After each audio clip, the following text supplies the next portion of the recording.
네, 월스트리트 모닝 브리핑 함께하고 있습니다. 이어서 글로벌 인터뷰 오늘도 빈센님과 함께하겠습니다. 어서 오십시오. 네, 안녕하세요. 네, 빈센트입니다. 반갑습니다. 자, 오늘도 하루 하나로 한번 시작을 해볼 텐데 주말 사이에 시장이 계속 지난주 내내 미국 시장이 네. 고점에서 이렇게 등락을 보이고 있어요. 근데 뭐 지정학적 지금 불안감이 있고 트럼프가 저렇게 매일매일 새로운 걸 쏟아내는데 이 정도면 선방하는 게 아닌가 싶은 생각도 드는데 과연 빈센님의 오늘 하루에 하나 어떤 내용을 가지고 오셨을까요? 보여주시죠. 오늘은 이 모든 것의 근간에는 사실 금리가 있죠. 그래서 금리. 네, 베어 스티프닝 국면이라는 말씀을 좀 드립니다. 네. 네, 베어 베어 마켓, 스티프닝. 네, 주식시장에서는 하락장, 네. 가격이 하락하면 금리는 상승한다. 스티프닝, 스티프, 즉 가파른, 즉 채권 금리가 가파르다는 것이죠. 채권 금리가 가파를 때는 크게 두 가지 국면입니다. 네. 경기가 확장 국면이거나 금리 인상의 막바지 사이클인데 지금은 경기 확장 국면이라고 미국은 보고 있고요. 최근에 베네수엘라, 이란, 또 그린란드까지 지난주에 제가 이런 말씀드렸죠. 이 모든 것들은 혹시 11월 달 하지만 미국의 중간 선거는 3월 달부터 시작이다. 이 모든 것들은 트럼프 행정부의 중간 선거전이 이미 시작되는 것을 시사하지 않는가라는 생각도 가지고 있습니다. 네. 중간 선거를 위한 다양한 뭔가 복병들을 막 이렇게 복선들을 깔아놓고 있는 그런 느낌도 들긴 하고 어쨌든 본인의 그 입지를 더 다지기 위한 행보를 펼쳐나가고 있는데 그게 결국에는 트럼프 입장에서도 주식시장에 부정적인 영향을 미치는 건 본인한테도 부정적이니까 그 깜짝이야. 원하지 않을 거 아니에요. 저기 어르신 한 분 계시네. 너무 깜짝 놀랐네요. 네, 죄송합니다, 여러분. 네. 스튜디오 밖에 어떤 분이 서 계신데 굉장히 또 무서워. 엄청난 연기인 줄. 진짜 깜짝 놀랐어요. 네. 자, 그렇습니다. 결국에는 이제 트럼프가 원하는 건 시장이 올라가고 그것에 이제 지지를 받는 것을 원할 텐데. 사람들 오해해요. 네. 네, 정말 깜짝 놀라게 저기 서 계시네요. 알겠습니다. 자, 그럼 이제 바로 글로벌 인터뷰 넘어가도록 하겠습니다. 하나증권 글로벌 투자분석실 이재만 실장이 함께합니다. 실장님 어서 오세요. 네. 어서 오세요. 안녕하세요. 네. 안녕하세요. 저만 깜짝 놀랐군요. 기가 빨개집니다. 너무 당황했네. 자, 실장님 오늘도 빨간 펜 선생님으로서 지금 시장을 일단 한번 어떤 국면인지를 판단을 한번 내려주세요. 지금 미국 시장 기준으로 보면은 계속 저 고점에서 등락을 보이고, 근데 한국 시장을 보면은 네. 이제 이번 주에 3%? 갑니다. 그러니까 이번 주에 뭐 간다는 거예요? 5천. 이번 주에 갑니다. 5천 가는 거예요? 드디어 절반 갑니다. 네. 네.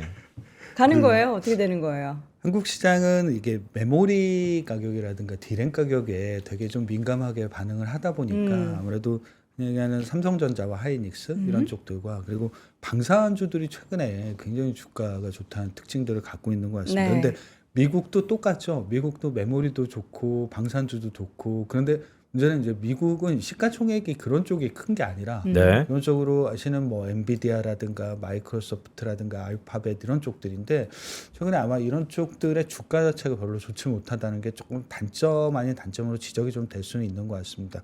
약간 이런 부분들이 그러니까 그냥 얘기하는 시가총액의 차이가 만들어내는 지수의 그 상승과 또는 보합 이런 것들을 만들어내는 모습들을 갖고 있다라고 보시면 될 것 같습니다. 네. 자, 오늘은요, 시장 내용들 중에서 이제 금리 얘기도 좀 해보고, 지금 이러한 환경에서의 투자 아이디어를 가지고 오셨는데, 우리나라도 그렇고, 미국도 그렇고, 지금 뭐, 미국 같은 경우에는 이번 1월에 동결 얘기가 좀 나오고 있죠. 예, 아무래도 한국은 금통위가 지난주에 있었고, 네. 지난주 금통위에서 기준금리를 동결을 하게 됩니다. 네. 그리고 미국 같은 경우는 현재 이제 기준금리 동결 예상 뭐 이런 것들의 가능성이 굉장히 높죠. 1월 28일 날 예정이 되어 있고 한국 시간으로는 1월 29일 새벽쯤에 아실 수가 있으실 것 같은데 네. 현재는 기준금리 동결 확률이 거의 한 1월 달은 90%에 가깝다라고 보시면 될 것 같습니다. 3월 FOMC 회의가 있긴 한데 이 자리에서도 금리 인하 확률은 거의 20% 정도 되기 때문에 금리 인하 확률이 되게 많이 낮아진 게 맞는 것 같습니다. 그래서 금리가 인하될 확률이 기준금리 인하 확률이 낮다 보니까 최근에 나타나는 현상이 이제 시중금리, 약간 이제 국채금리라고 하죠. 미국의 10년물, 한국의 10년물 국채금리 이런 쪽들이 상승을 하고 있다는 특징도 갖고 있고, 근데 예를 들면 기준금리가 동결이 될 때, 즉 금리 인하 사이클이 끝났다라고 생각을 하고. 만약에 시중금리가 상승을 한다라고 하게 되면 어떤 것들이 이제 매크로 환경에서 좀 중요할 수 있는가 이런 것들을 좀 생각해 보실 수 있는 포인트는 될 것 같습니다. 그리고 네. 아마 이렇게 말씀드렸던 기준금리는 동결되고 시중금리가 상승할 때 매크로 환경이 변한다라고 하게 되면 그 환경 하에서 가질 수 있는 뭐 흔히 얘기하는 주식시장의 전략적인 아이디어 이런 것들을 오늘은 좀 말씀드리려고 전체적으로 주제를 갖고 왔습니다. 사실 네. 저희가 기준금리가 지금 작년에 인하 기조를 접어드렸음에도 불구하고 네. 미국의 실질적인 10년물 국제금리가 지금 상승 추세를 보이는 네. 것에 대해서는 이전에도 한 번씩 설명을 해주셨잖아요. 장기적인 그 경기에 대한 전망이 그렇게 낙관적이지는 않다. 네. 그런 얘기를 해서 그게 어느 순간에는 조정의 빌미가 될 수도 있다. 라고 했는데 실제로 근데 미국의 지금 성장률 데이터 네. 바로바로 찍히는 걸 보면은 이게 진짜 뭐 미국 경기가 언제 안 좋아지는 건데 싶은 그런 생각이 좀 들어서 아무래도 최근에 나타나는 미국 경기 지표는 네. 대체적으로 올해 이제 하반기쯤에 진입을 할 때야 경기 지표들 자체가 지금 가격이 상승한 것들 예를 네. 들면 커머더티 가격들이 굉장히 많이 올랐다고 하죠. 금과 은과 구리 그리고 여기에 최근에 커머더티는 또 반도체도 커머더티이긴 합니다. 그러니까 이런 쪽들이 많이 올랐으니까 하반기 때야 사실상 물가 상승 압력 이런 것들을 좀 고민해 보실 수 있는 건 분명히 맞기는 한데 네. 지금은 여기 보여드리는 그림처럼 왜 우리나라 같은 경우는 기준금리를 2.5에서 계속 동결을 하고 있음에도 불구하고 보이시는 10년물 국채금리가 3.5%까지 최근에 올라가게 됩니다. 금리 상승이 굉장히 가파른 속도로 진행이 되고 있고 여기 미국 같은 경우도 금리 인하 이런 쪽들의 사이클이 거의 종료될 거라는 생각들을 많이 갖고 있다 보니까 실제로 나타나는 건 미국의 10년물 국채금리 이런 쪽들이 다시 재상승세를 보이고 있으면서 현재 미국의 10년물 국채금리가 4.2%까지 올라가 있는 상황입니다. 아까 그 말씀하신 베어 스티프닝 이런 것들이 흔히 얘기하는 금리의 상승과 채권 가격 또는 국채 가격의 하락으로 이어지는 상황으로 보시면 될 것 같습니다. 네. 근데 기준금리를 동결하는 이유는 굉장히 여러 가지가 있겠죠. 국가별로 상황도 좀 다를 수밖에 없고 네. 대표적으로 우리나라가 왜 기준금리를 동결했는가에 대한 생각은 여기 왼쪽에 보이시는 그림처럼 원달러 환율 수준이 너무 높은 거죠. 한 1,470원 정도 되는데 만약에 여기서 기준금리를 추가로 인하를 하게 되면 혹시 우리나라 자금들이 유출이 되고 그걸 달러로 환전하는 이런 흔히 얘기하는 수요가 많아질 수도 있다는 생각을 분명히 할 수밖에 없는 상황인 건 맞는 것 같습니다. 그래서 이번에 기준금리 동결을 한국은 환율이 너무 높았기 때문에 할 수밖에 없었다라고 생각을 하게 되는데 근데 여기 왼쪽에 보이시는 진한 초록색이 우리나라 또 수출 증가율을 나타나는 데이터이기도 합니다. 최근에 발표된 데이터가 거의 YOY 즉 전년 동월 대비 기준으로 12에서 13% 정도의 증가율을 갖게 됩니다. 굉장히 수출 증가율이 좀 높은 편이죠. 근데 이게 작년 1월 달 2025년 1, 2, 3월 달 즉 1분기를 생각하게 되면 그때 당시 평균 데이터가 마이너스를 기록을 했었습니다. 전년 동월 대비 숫자가. 그러면 올해 1분기 때는 현재 수준 정도만 유지를 해도 굉장히 높은 수출 증가율을 갖게 되기도 합니다. 물론 수출을 갖고 모든 경기를 판단하진 않겠습니다만 어떻게 보면 환율이 너무 높은 것도 사실이긴 한데 특별히 한국은행이 볼 때는 어떻게 보면 저런 수출 이런 쪽을 보게 되면 경기가 그렇게 한국이 나쁘지 않을 수도 있다는 판단을 했던 것도 금리를 동결할 수 있었던 또 다른 요인이 될 수도 있다라고 보시면 될 것 같아요. 그리고 아까 말씀하셨던 오른쪽의 그림은 애틀란타 연은에서 발표하는 미국의 GDP 나우라는 현재 미국의 경제 성장률을 확인하실 수 있는 가장 실시간 데이터에 가까운 발표 자료이기도 합니다. 여기 보이시는 미국의 GDP 나우가 좀 믿기 어려운 숫자긴 한데 무려 5.3% 정도 됩니다. 그러니까 성장률, GDP 성장률이 이번 분기에 5% 정도를 예상을 하고 있다는 뜻이기도 한데 이 정도 수준이면 코로나19 때 급락했다가 재반등했었던 이 정도 2020년에서 21년 정도를 제외하게 되면 가장 또 높은 수준이기도 합니다. 어떻게 보면 미국의 경기가 나쁘지 않다는 것도 금리 동결 이런 것들을 생각할 수밖에 없는 또 하나의 이유와 요인이 된다라고 보시면 될 것 같습니다. 네. GDP의 5.3% 저거는 이제 우리나라보다도 훨씬 더 높은 그럼요. 수준이잖아요. 네.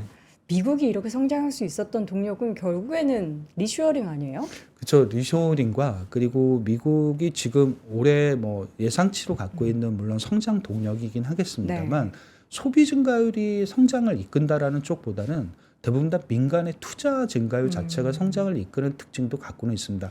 말씀하신 리쇼어링, 흔히 얘기하는 AI 관련된 투자들, 전력 관련된 투자들 여러 가지 이런 것들이 합쳐서 나타내는 미국의 성장률이 높아짐은 그러니까 과거와는 달리 투자가 대부분 다 그걸 이끌고 있다로 생각을 하실 수도 있는 부분이 될 것 같습니다. 네.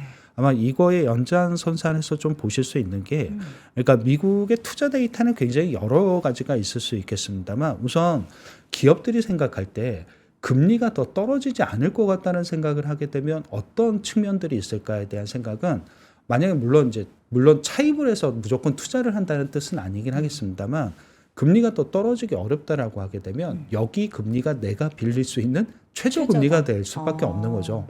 그러면 이제부터 여기서 금리 이 수준의 금리에서 내가 돈을 차입을 해서 네. 투자를 해야 되겠다는 생각을 하실 수도 있는 부분이 될 것 같습니다. 물론 이거는 굉장히 여러 가지가 좀 뒷받침이 돼야 되겠죠. 지금의 경기가 나쁘지 않다는 약간 이런 신뢰도 좀 필요할 것 같고 그래서 제 그림을 잠깐 보여드리게 되면 이 그림은 미국의 대표적인 경기 선행 지수 선행 지표 중에 하나가 장단기 금리 차가 미국의 경기 선행 지표 중에 하나이기도 합니다. 근데 장단기 금리 차는 최근에 꾸준하게 미국은 상승세를 보이고 있다는 특징을 갖고는 있습니다. 왜냐하면 단기 금리는 기준금리 인하 가능성 이런 것들에 의해서 굉장히 좀 변동성이 심하기도 하고 여기에 단기 국채를 이미 연준이 매입을 하고 있는 상황이기도 하죠.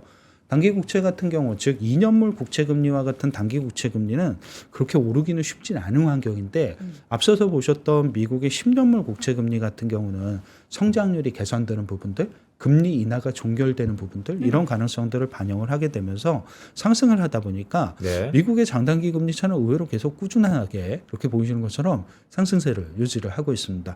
미국의 경기가 나쁘지 않을 수 있다는 것을 또 다르게 반증할 수 있는 내용이 될 것 같고 여기 보이시는 블룸버그 미국 캐펙스 지수는 미국은 주별로 제조업 지수를 발표를 하게 되는데 그 주별 제조업 지수 안에 향후 6개월 투자 지수가 또 발표가 됩니다. 그게 바로 캐펙스 지수고 그거를 평균한 게 여기 보이시는 블룸버그 미국 캐펙스 지수라고 보시면 될 것 같습니다. 최근 상승하고 있다는 건 보실 수 있는 내용이 될 것 같고요.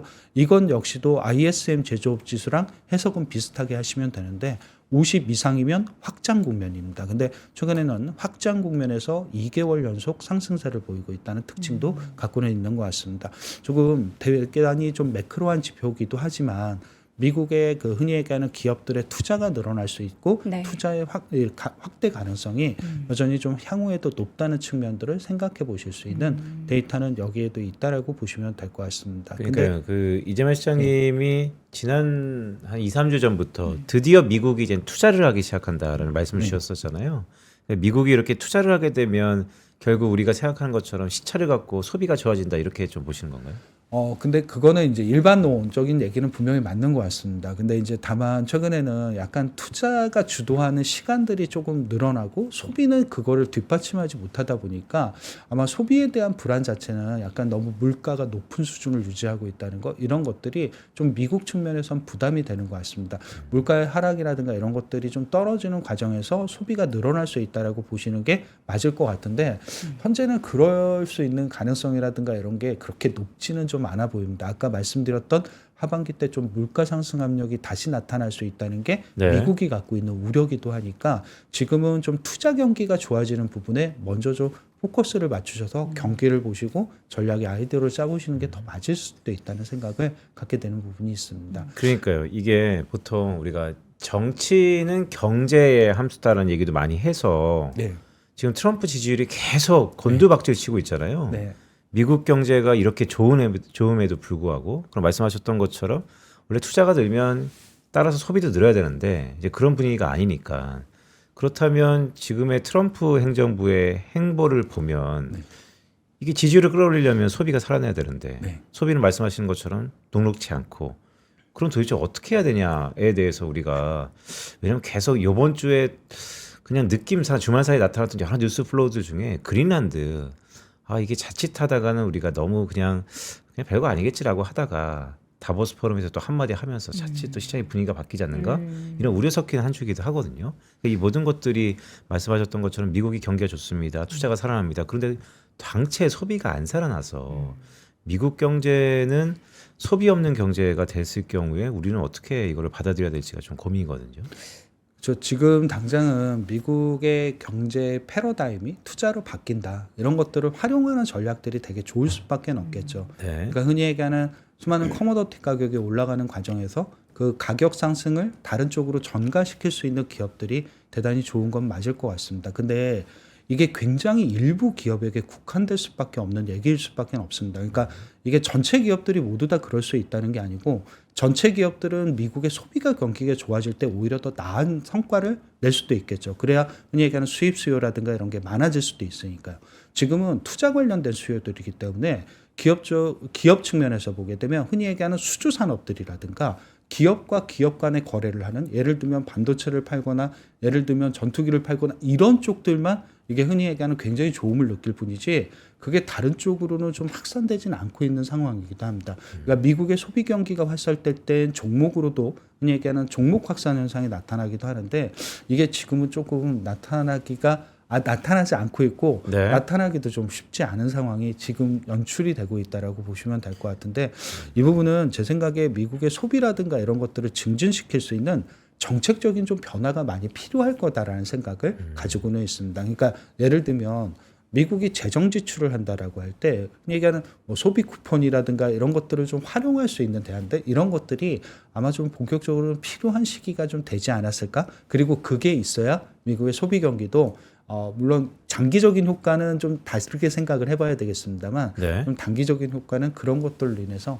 발현이 될 수도 있다라고 보고는 있습니다. 우리가 보통 이제 금리가 만약에 동결된다라고 하면 네. 우리 주식시장은 안 좋겠네라고 막연하게 생각하는데 지금 오늘 시장님의 내용들을 쭉 보면은 금리가 동결된다라는 그 가정에서 기업들의 투자가 늘어나서 오히려 시장에 있어서의 조금 더 드라이브를 걸 만한 요인들이 과거와 좀 달리 나타날 것이다. 그게 올해일 것이다. 근데 라고 생각하면 아무래도 될까요? 이제 투자를 이제 드라이브해서 네, 한다는 것 자체가 아까 말씀드렸던 것처럼 기업들 전체로 뭔가를 좋게 확산시키지는 않는다는 생각은 기본적으로 갖고 있습니다. 근데 다만 그 흔히 얘기하는 투자가 확산되는 과정에서 한국 기업이나 미국 기업이 수혜를 볼 수 있는 기업들은 분명히 있지 않을까라는 생각. 그리고 그들을 중심으로 해서 뭐 지수가 올라가고 이런 상황들은 조금 더 추가적인 흔히 얘기하는 지수 상승의 연장선상에서 보실 수 있는 내용도 될 것 같습니다. 근데 금리가 올라간다라고 해서 무조건 투자가 늘어나는 건 아니겠죠. 네. 예를 들면 경기가 어느 정도 괜찮다는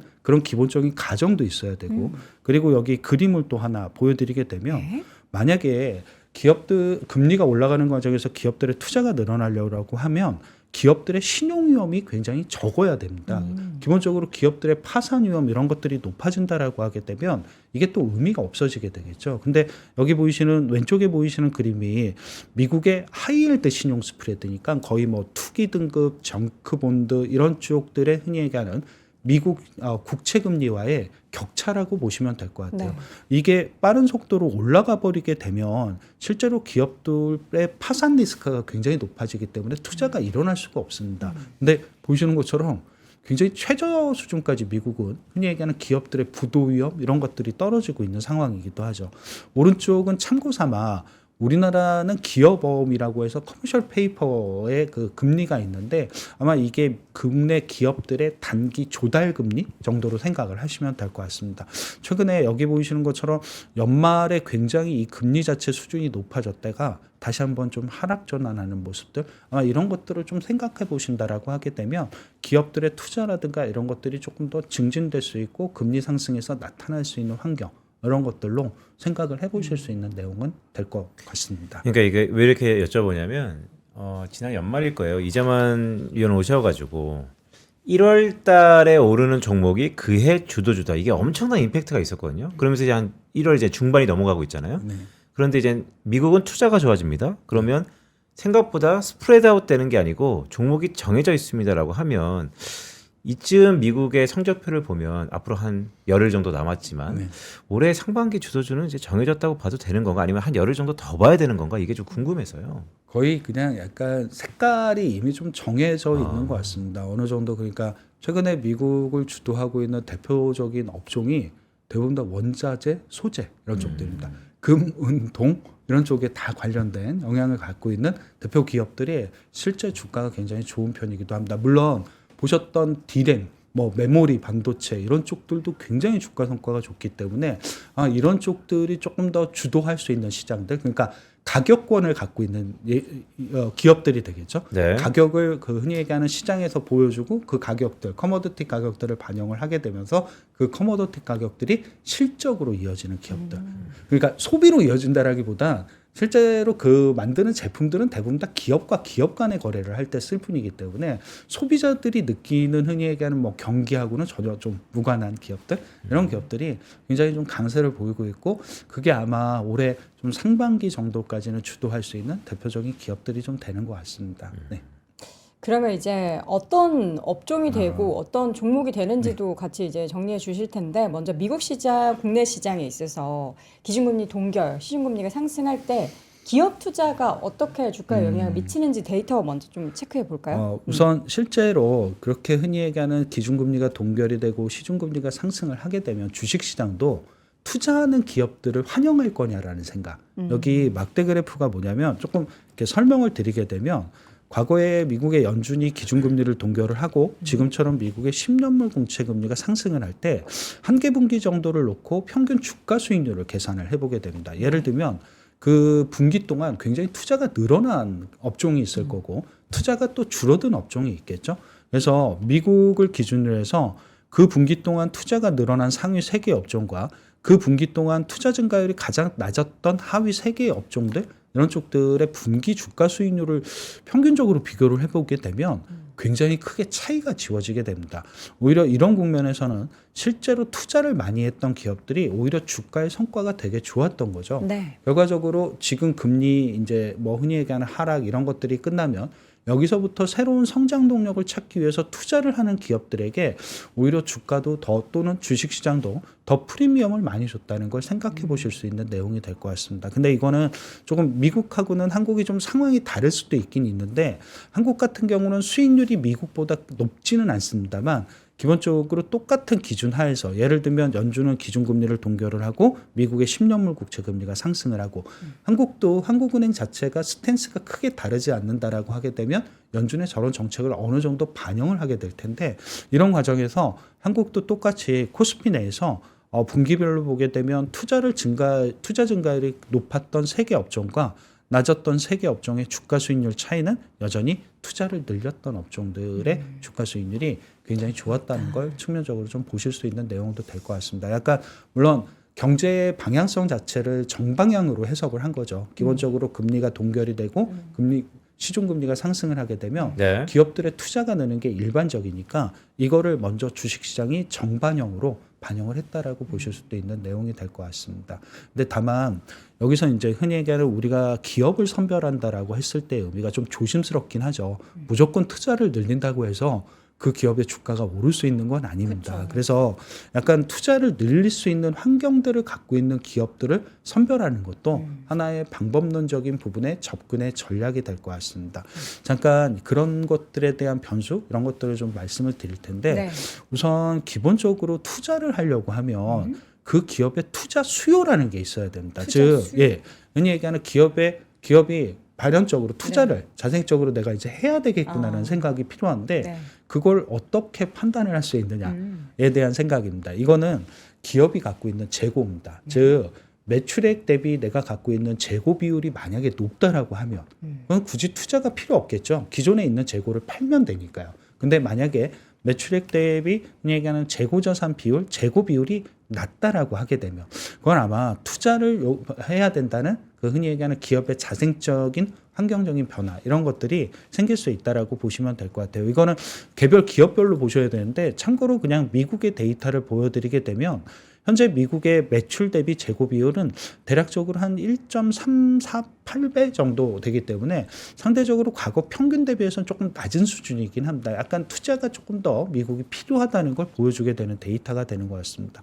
다만 오른쪽에 코스피 매출액 대비 재고자산 비율은 굉장히 높은 수준이긴 합니다. 우리나라 같은 경우는 전체 기업이 투자가 필요하다라고 보기는 조금 어려울 수 있는 측면들, 이런 것들을 좀 갖고 있다라고 보시면 될 것 같아요. 네. 그래서 조금 더 개별 기업적으로 접근을 해야 되는 내용이 있다라고 보시면 될 것 같고, 이거는 개별 기업들의 투자 수요를 말씀을 드렸으면, 네.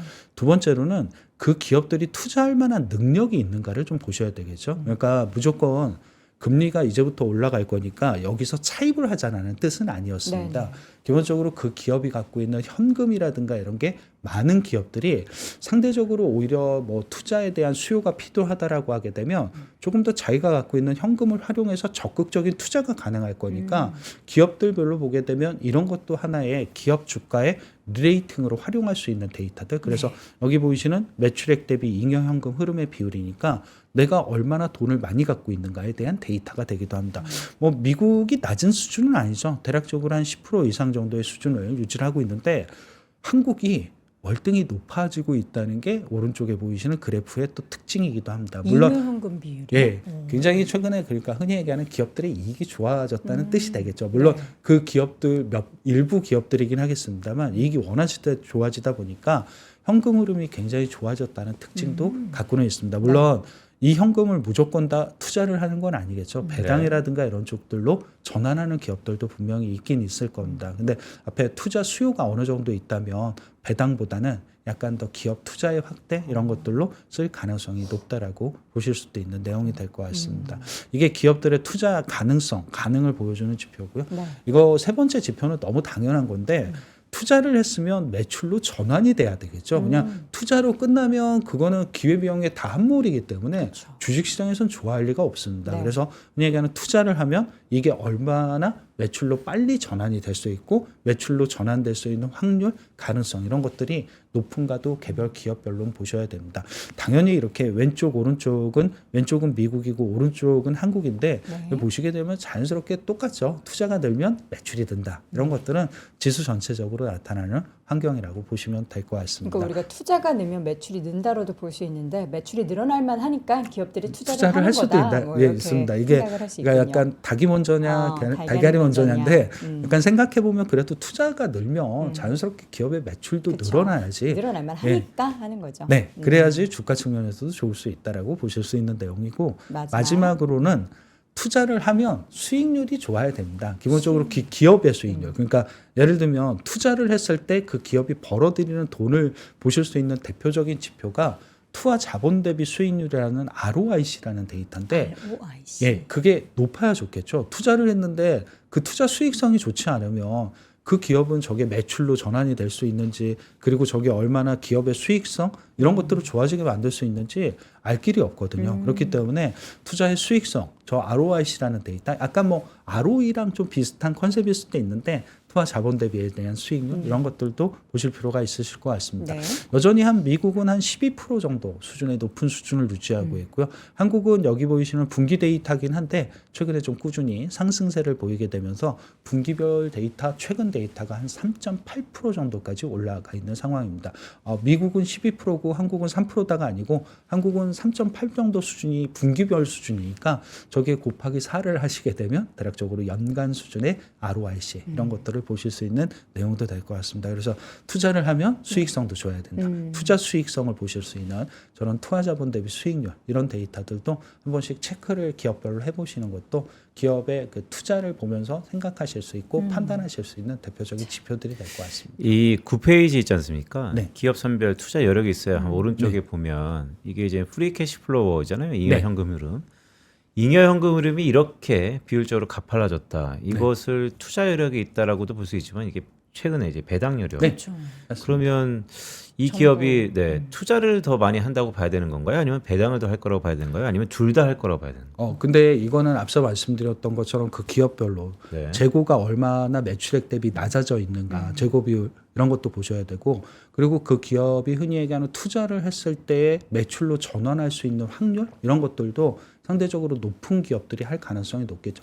당연히 뭐 투자 수익성이 높아야 되는 거니까 그건 당연하다고 보시게 되면 두 가지 정도의 지표가 좀 결합이 돼야 되는 부분이 있습니다. 그리고 프리캐시플로우가 저렇게 늘어났다는 건 예를 들면 저 기업은 혹시 투자를 할 필요가 없다라고 하게 되면 저거를 굉장히 배당으로 돌릴 가능성도 높습니다.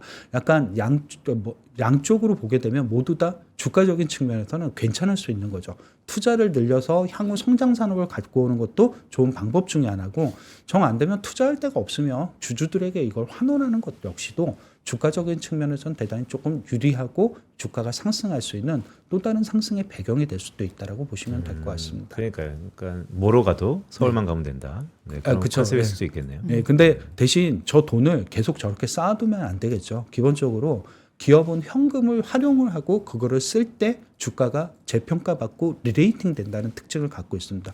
현금 흐름 비율이 계속 이렇게 늘어나는 건 좋은 일은 아닙니다. 실제적으로는. 예, 이거를 활용을 했을 때 그 기업의 가치가 주가가 높아진다라고 보시면 될 것 같습니다. 네. 자, 그러면 이제 여러 가지 지표를 보여주셨는데 이거를 이제 저희가 다 하나하나 뭐 숫자를 다 뜯어보지 않아도 되게끔 우리 또 실장님께서 쭉 정리를 해주셨습니다. 먼저 미국 기준으로 해서 투자 관련 4가지 지표를 충족하는 기업들. 네. 요거 이제 시총 상위 순인데 네. 이거 시총 상위 순 말고 다른 순서 그러니까 매력도 순 뭐 이런 거.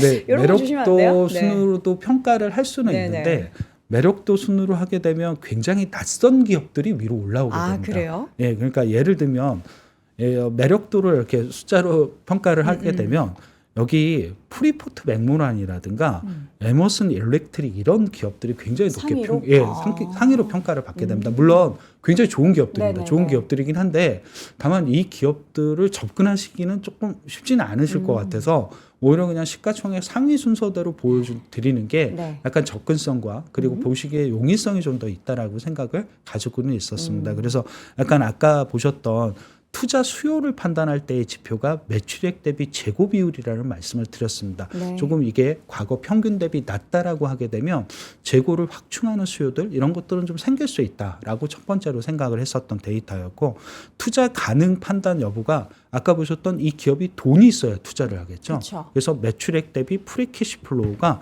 상대적으로 높은 기업들, 미국 기업 안에서 이런 기업들을 선정을 하시면 될 것 같고 그리고 투자 전환 가능 지표라고 해서 아까 투자를 하면 매출로 전환이 돼야 된대요. 네. 근데 이게 상관계수가 굉장히 높아야 되는 부분들. 그래야지 시차 없이 투자를 하면 매출로 전환을 할 수 있겠구나라는 생각을 하실 수 있고 실적도 그래서 좋아질 수 있다라고 보시면 되겠죠. 당연히 마지막 그 지표는 투자 수익 관련된 아까 ROIC 투자를 했을 때 그 기업은 벌어들이는 돈이 어느 정도의 비율로 회수가 될 거냐에 대한 생각을 말씀드릴 수 있는 데이터가 될 것 같습니다. 네. 물론 여기서 가장 높게 시가총액 중에서 가장 위쪽으로 있는 기업은 알파벳이 여기에 들어가게 됩니다. 네. 밑에 보이시는 마이크론 테크놀로지라든가 IBM이라든가 랩리서치라든가 어플라이드 머티리얼즈라든가 이런 기업들이 여기에 포함이 되게 됩니다. 약간 헬스케어 기업 중에서 레버터리 이번 기업들도 여기에 좀 들어가는 특징을 갖고 있고 뭐 안젠, G 버노바라든가 다너라든가 뉴몬트 이런 기업들도 여기에 좀 해당을 하게 됩니다. 조금 뭐 업종의 어떤 특별한 색깔이 있다라기보다는 네. 약간 종목별로 보실 수 있는 그 특징을 갖고 있고요. 근데 조금 보시게 되면 물론 이제 성과에 따라 또는 평가에 따라 다를 수 있습니다만 B2C 기업은 별로 없습니다. 그러니까 여러분들이 아실 수 있는 제품을 파는 기업들 정도는 알파벳 정도밖에 없고요. 네. 나머지는 거의 다 B2B 기업들에게 해당을 하게 됩니다. 이게 지금 투자라든가 상품 가격의 상승 이런 것들이 어떤 기업들이 그 수혜를 누릴 수 있는가를 좀 보여드릴 수 있는 하나의 측면도 있는 거죠. 소비 쪽에 관련된 기업보다는 투자 쪽이라든가 이런 쪽들이 훨씬 더 그 주도권과 그 기업 측면에서 보면 유리할 수 있다는 생각을 해보실 수도 있는 내용이 될 것 같습니다. 네. 한국도 비슷한 측면에서 이런 기업들을 측정을 해본다라고 하게 되면 여기 보이시는 테이블의 기업들이기도 합니다. 똑같은 판단 지표를 갖고 와서 얘기를 하는 거죠. 투자 수요가 늘어날 수 있느냐, 투자가 가능할 것이냐, 그리고 여기 보이시는 투자는 매출로 얼마나 전환이 될 것이며 투자를 했을 때 수익성은 어느 정도 좋음을 유지할 것이냐에 대한 데이터입니다. 보시는 것처럼 한국도 이제 삼성전자나 하이닉스가 잘 안 빠지게 됩니다. 이런 네. 과정에서 테스트를 하게 되면 네. 그래서 당연히 최상위권에 머물게 되고요. 한국은 참고적으로 아까 그 뭐 가중치를 줘서 점수를 줘서 평가를 하면 미국은 좀 뭐 프리포트 맥모란이라든가 좀 낮은 기업들이 걸리는데 네. 한국은 최상위 기업들이 그냥 가장 높은 점수를 받게 됩니다. 그래요? 삼성전자, 하이닉스가 가장 높은 점수를 받게 네. 되고요. 한화 에어로스페이스라든가 현대중공업, 두산 에너빌러트라든가 한국조선해양, 포스코홀딩스, 뭐 현대로템, 현대오토에버라든가 이런 기업들이 여기에 포진을 하게 됩니다. 밑으로 내리시게 되면 약간 뭐 금호석유화학이라든가 만도 HSP라든가 한솔케미칼 이런 기업들도 여기에 좀 해당을 하게 됩니다. 전체로 보셨던 것처럼 아까 제가 말씀드렸던 미국의 그 컨셉, 그러니까 약간 소비재 관련된 B2C 기업들보다는 흔히 얘기하는 B2B 기업들이 조금 더 많다는 게 똑같은 공통적인 특징이라고 보시면 될 것 같습니다. 이 전반적인 실장님 이번 주 항상 이제 월요일마다 한 주에 포문을 여시니까 5,000피까지 코스피가 한 3.3% 정도 남았습니다. 네. 여차하면 오늘 아닌 내일입니다. 그런데 지금 간밤에 미국에서는 미국과 대만의 TSMC 관련된 반도체 협정으로 네. 또 리쇼링 안 하면 100% 반도체 관세 매기겠다라는 얘기가 나오고 있어요. 그러니까 이 부분이 오늘하고 내일 우리 시장에서 어떻게 소화되는 거에 따라서 정말로 오늘 내일 5,000피를 보는 것이냐 아니면 그게 정말로 하방 압력을 작용해서 5,000피가 좀 더 뭐 다음 주나 다음 달로 넘어가느냐 이 기로에 선 것 같은데 그 부분에 대해서는 어떻게 우리가 봐야 될까요? 우선 먼저 지수 전체적인 측면에 대한 말씀을 드리면 지수는 하반기보다 상반기가 올해는 더 좋을 수밖에 없다라는 생각을 갖고는 있습니다. 뭐 유동성의 증가, 아까 보셨던 경기가 나쁘지 않다는 측면들에 대한 인식들, 그게 그래서 금리 상승으로 이어진다라고 하게 되면 투자를 끌어들일 수 있는 요인들은 오히려 상반기가 가장 유리할 거라고 보시면 될 것 같습니다. 그래서 흔히 얘기하는 모든 사람들이 생각하는 지수의 상단은 좀 다를 수밖에 없습니다만 그 지수의 상단은 오히려 올해 상반기에 만들어질 가능성이 대단히 높다라는 생각은 갖고는 있습니다.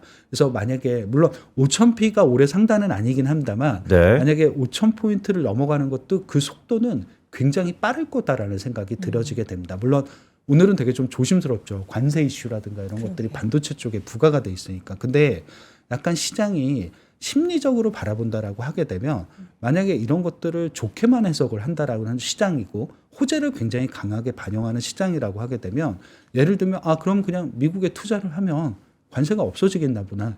그래서 반도체는 오히려 더 잘 갈 수도 있다라는 해석도 충분히 좀 가능할 수 있는 시점이 될 것 같습니다. 그러니까 무조건 좋게 해석을 하자는 건 아니지만 지수가 나쁘지 않은 상황에서 뭐 유동성이라든가 반도체에 대한 시각 이런 것들이 크게 바뀌지만 않는다라고 하게 되면 오히려 한 번쯤 조금 아침에 시작할 때야 변동성이 좀 확대될 수 있는 반도체 쪽은 요인이 되긴 하겠습니다만 조금 이게 약간 시간이 지나면 안정화되면서 다시 재상승할 수 있는 기회 이런 것들을 가질 수도 있다라는 포인트도 있는 것 같습니다. 그렇게 진짜 생각할 수 있겠군요. 뭐냐면 악재일 수는 있는데 솔루션이 있다.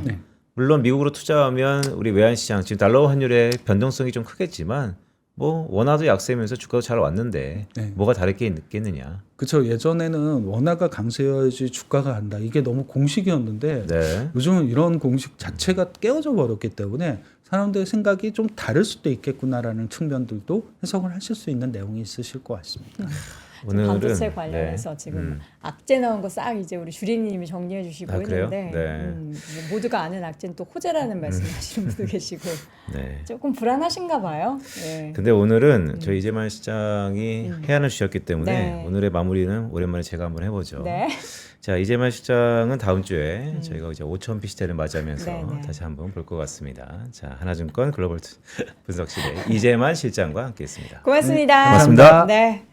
다음 주 5,000피 시대, 이번 주 헤드라인, 9시 뉴스 이런 내용에 그런 헤드라인이 많이 좀 잡히기를 바라보겠습니다. 물론 이게 좀 단기간에 가파르게 올라서 좀 너무 이게 빨리 5,000피를 맞이하면은 그 다음에 또 더 가는 게 힘들지 않을까? 거의 고점이 아닐까라는 불안감이 있는데 우리가 가보지 않은 길이기 때문에 이제 불안한 거고요. 또 이제 그 가는 길에 있어서는 이유가 있기 때문에 그 이유를 조금 더 여러분들이 고민해 보시는 게 어떨까? 여전히 불안해요? 아니 불안하시다는 분들 쫙 이제 악재 저희 지금 뭐 집은 팔았다 2조 팔았다 뭐 이런 얘기 하니까 그렇습니다. 자 그리고 여러분 이제 곧 2월이 다가옵니다. 그리고 눈 깜짝할 사이에 또 3월도 다가오는데요. 저희가 글로벌 드림 투어 일단 2월 황금 연휴도 지금 모집하고 있는데 조금 더 가면 이제 2월 말부터 3월 초까지 3일절 연휴를 사용해서 짧고 굵게 떠나는 상해 드림 투어도 곧 모집이 마감이 된다라는 소식 전해드리겠습니다. 3프로에서 저희가 이제 미국 투어를 9번이나 진행을 하면서 문의가 있었던 부분 중에 하나가 미국 가기가 조금 이제 멀어서 혹은 이제 시간이 조금 오래 걸려서 부담스럽습니다. 짧고 굵게 갈 수 있는 곳은 없나요? 라고 해서 저희가 상해 투어를 준비했고요.